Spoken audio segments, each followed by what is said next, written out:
But first, before I read the scripture, Amos chapter 6. Brother Copeland, I was flying home from a meeting, and I had come out of a glorious meeting. I had just finished, me and Creflo Dollar were preaching. Had a glorious meeting. So I was, for lack of a better way to say it, I was spiritually high. People were saved, touched, and blessed.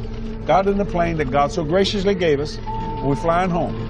As I was going home, the Lord, real quickly, he said, Jesse, do you like your plane? You know, I thought that's an odd statement. I said, well, certainly, Lord. He said, do you really like it? And I thought, well, yes, Lord. Then he said this, so that's it? I didn't know how to handle it, but I went, what? He said, you're going to let your faith stagnate?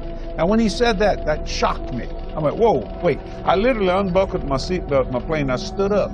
My pilots looked at me and said, do you need something? I said, no, I'm talking to God right now. And he went back to flying.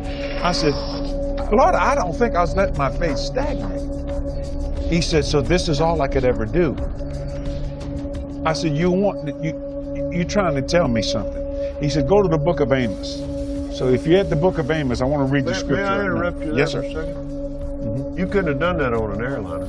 No, sir. No way. Stand up and say, what'd you say, Lord? No. Okay, no, yeah.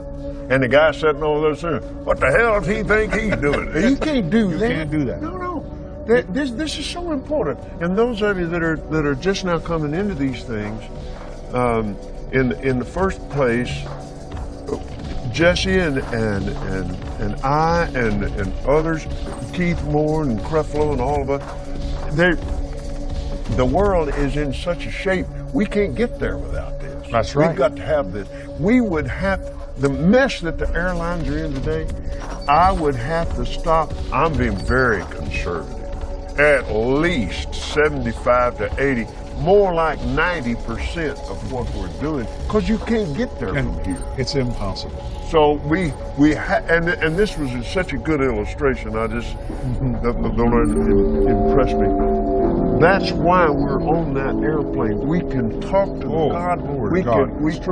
It's when I was flying for Oral Roberts, the Brother Deweese, my boss on the airplane, he said, now Kenneth, this is sanctuary. It protects the anointing on Brother Roberts. And he said, you keep your mouth shut. Don't talk to him unless he talks.